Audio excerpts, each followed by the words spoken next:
So maybe you've seen this type of problem before. Maybe you've seen it on sort of like a, they say, oh, this is the Google interview. How long is this length of a wire? Or you might see, on social media, every now and then they do these as kind of brain teasers. But there's actually a practical purpose. If I have two poles and the line falls and comes back to the next one, and I know there's going to be some natural bend in the line, because you don't want it taut, right? If you have it completely taut and something, you either end up pulling the poles towards each other or you can snap the wire. So you want a little bit of flex in there. How much wire do I actually need?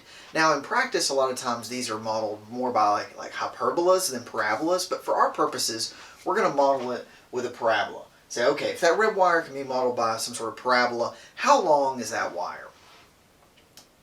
And at first it's like, okay, well, let's think.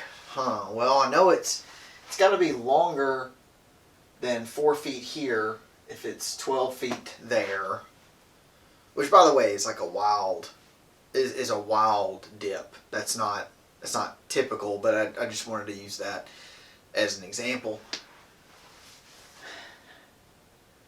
How long is that wire going to be? Okay, well, I know it's got to be longer than 4 feet, and I know it's got to be more than 24 feet because it goes down 12 and comes back up 12, but it doesn't go straight down, it comes back up. But it's probably not like 12 feet down, then 4 feet across, then 12 feet back up, so I know it's probably not 28 feet. So how do I figure this out? Well, what we can do is we can go back to what we've been doing kind of this entire section and talk about classical geometry. Start with classical geometry and let's work our way into emerging that with calculus to develop very, very robust techniques. So if you go all the way back to your Pythagorean theorem, a squared plus b squared equals c squared for a right triangle, right? Simple enough. Or we can rewrite c as the square root of a squared plus b squared. Okay, fine. I hope that they are familiar with that. Now, if we take this same piece here, let's only cut just a half of it here. Let's only look at this right half of it. And I want to model that length by a straight line. So what I'm going to do is I'm going to naively say, okay, well, if I take a straight line and a straight line and a straight line and a straight line, sort of stick it to each of the edges, kind of think of like plated armor almost, and I know how to get the lengths of those lines, then I could sum up the lengths of those lines, and that would be a good approximation. But it wouldn't be exact. It would just be, again, it'd be stick and stick and stick and stick and stick. Okay, great. So let's see if we can't shore that up a little bit. So if I take one of those straight lines, what I do know is that I can always draw a right triangle. If I have a line segment, right? If I have a line segment, it's going to have some x distance and it's going to have some y distance. Now, what we're going to do is we're going to conveniently pick these line segments. We're actually going to pick the line segments that are tangent to the curve. So luckily with calculus, we know how to find line segments that are tangent to the curve. We know how to find the slope of the tangent line at each particular point of a differentiable function, right? We spend like half of calculus 1 doing this.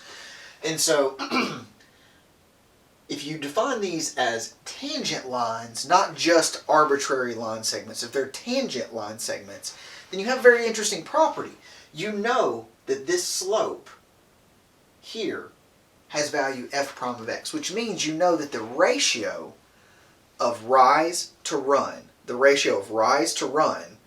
is the derivative. So it's like whatever this value is, it's that value times the derivative there, right? That's the whole point, because rise divided by run, these would cancel, and your slope will be f prime of x. So you can always, no matter what the line segment is, however long the x width is, the y width is that x value times the derivative at that point.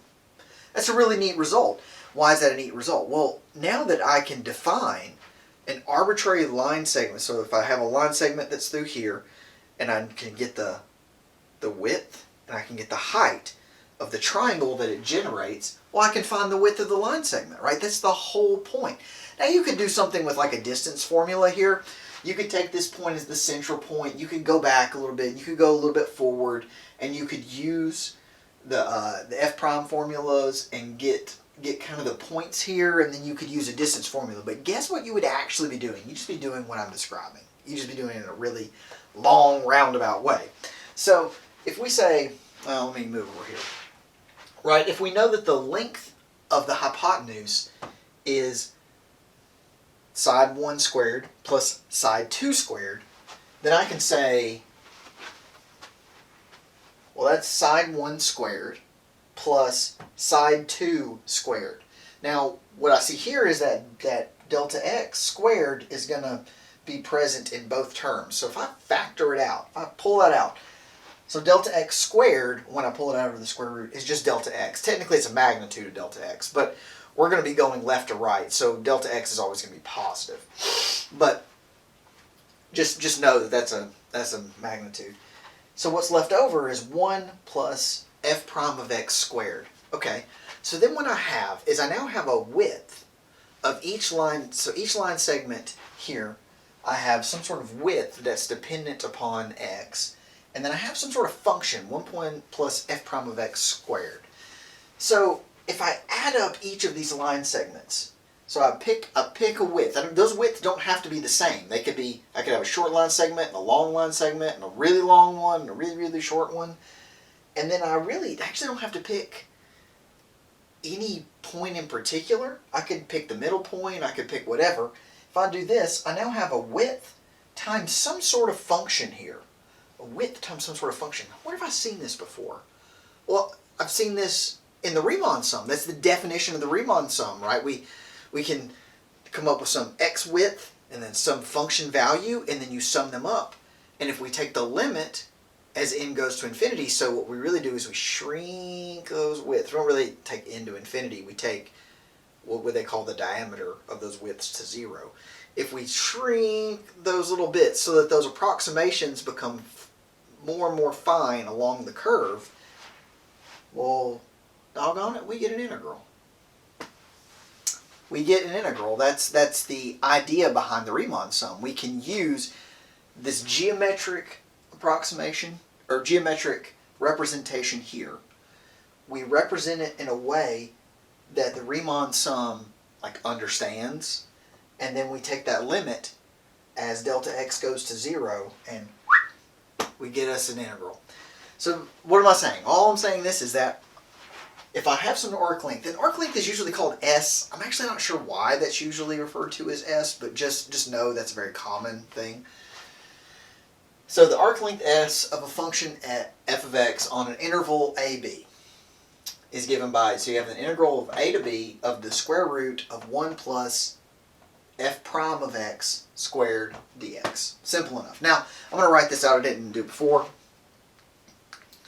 But in this particular case, if we were going to do it for the wire that we have here, that's probably your 0 point. So we could think of this as going from -2 to +2. Yeah. And since f of x is 3x squared, we know that f prime is just 6x. So we have 1 plus 6x squared dx.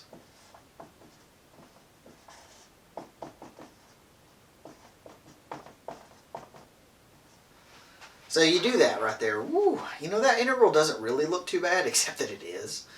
It's actually kind of not fun to do at all. You have to do some interesting substitutions and use some techniques that you may not have been introduced to yet. But if you do this, you actually end up with an inverse hyperbolic sign. That's a little odd, but it's an interesting thing.